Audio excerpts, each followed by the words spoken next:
ملک کی تاریخ میں پہلی مرتبہ خیبر پختونخوا اسمبلی کے 25 اراکین اسمبلی نے اسپیکر کے بجائے گورنر سے حلف لیا۔ 26ویں آئینی ترمیم کے آرٹیکل 255 کے سیکشن 2 میں یہ تبدیلی کی گئی ہے کہ جب اسپیکر کسی بھی رکنی اسمبلی سے حلف نہ لے تو وہ مذکورہ ہائی کورٹ یا سپریم کورٹ میں درخواست دائر کر کے وہاں پر چیف جسٹس کے پاس درخواست جمع کر سکتا ہے اور چیف جسٹس پھر خود یا کسی شخص کے ذریعے ان سے حلف لے سکتا ہے۔ اور یہی کام خیبر پختونخوا اسمبلی میں ان 25 نشستوں کے ذریعے بھی کیا گیا اور گورنر خیبر پختونخوا نے ان سے حلف لیا۔ یہ وہ 25 نشستیں ہیں جو طویل عرصے تک پہلے پشاور ہائی کورٹ، پھر سپریم کورٹ اور پھر سپریم کورٹ کے آئینی بینچ میں زیر التوا رہی۔ یعنی ملک کی تاریخ میں پہلی مرتبہ جو ہے وہ گورنر نے حلف لیا۔ گورنر خیبر پختونخوا یا کسی بھی صوبے کا گورنر صرف وزراء یا وزیر اعلیٰ سے حلف لے سکتا ہے۔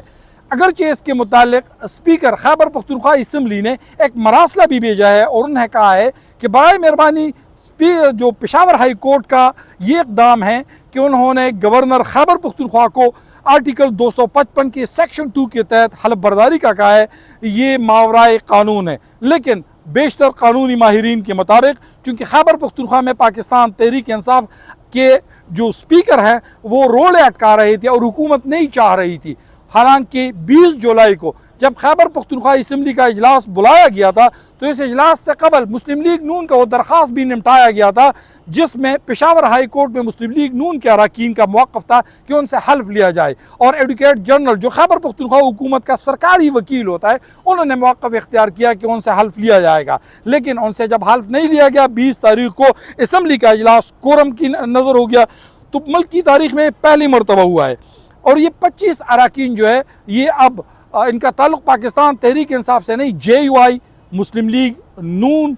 اس کے علاوہ عوامی national party, Pakistan Tehreek Insaf parliamentarian اور اس کے علاوہ پیپل پارٹی پارلیمنٹیرین سے ہے۔ لیکن جو سینٹ کے انتخابات کا خیبر پختونخوا میں ہم جائزہ لیتے ہیں تو اس پورے عمل کے دوران وزیر اعلیٰ بار بار پیش رہی، لیکن آج تک کسی نے بھی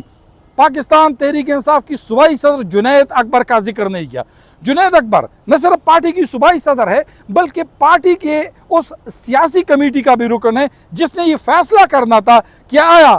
عرفان سلیم، عائشہ بانو، خرم ذیشان، ارشاد حسین یہ ریٹائر ہو جائے یا یہ انتخابات لڑے، اپوزیشن کے ساتھ مقابلہ کیا جائے یا بلا مقابلہ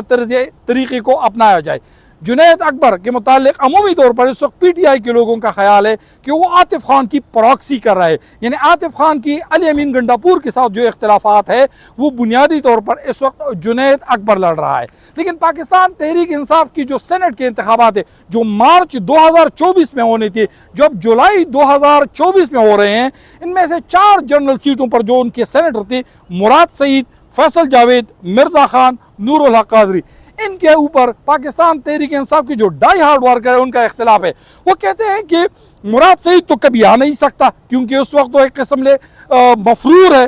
فیصل جاوید نے کبھی خیبر پختونخوا کی یا پی ٹی آئی کی اس طریقے سے نمائندگی نہیں کی، وہ صرف جلسی جلوسوں کے دوران عمران خان کی تقریر سے پہلے جو ہے وہ نعرے لگاتے ہیں۔ مرزا خان افریدی نے کبھی بھی سخت موقف نہیں اپنایا جو عمومی طور پر پی ٹی آئی اپوزیشن جماعتوں کے خلاف اپناتی ہے۔ پیر نور الحق قادری، اس پیر نور الحق قادری جو ہے انہوں نے کہا کہ یہ گدی نشین ہے اور عمومی طور پر سخت موقف کبھی بھی نہیں اپناتی، صرف اس میں اعظم سوادی جو ٹیکنوکریٹ کی نشست پہ ہے وہ پاکستان تحریک انصاف کی کسی حد تک نمائندگی کر سکتے ہیں۔ ان 4 نشستوں اور اس کے علاوہ جو روبینہ ناز ہے انہوں نے کہا کہ وہ بھی اس طریقے سے ورکر نہیں ہے کہ وہ سینٹ میں جو ایوان بالا ہے وہاں پر نمائندگی کر سکے۔ یوں خیبر پختونخوا میں سینٹ کے انتخابات تو ہو گئے لیکن ان سینٹ کے انتخابات میں جو امیدوار پاکستان تحریک انصاف کے تھے اس پر پاکستان تحریک انصاف ہی کا اختلاف تھا۔ لیکن سب سے بڑا سوال جو اٹھایا جاتا ہے کہ آیا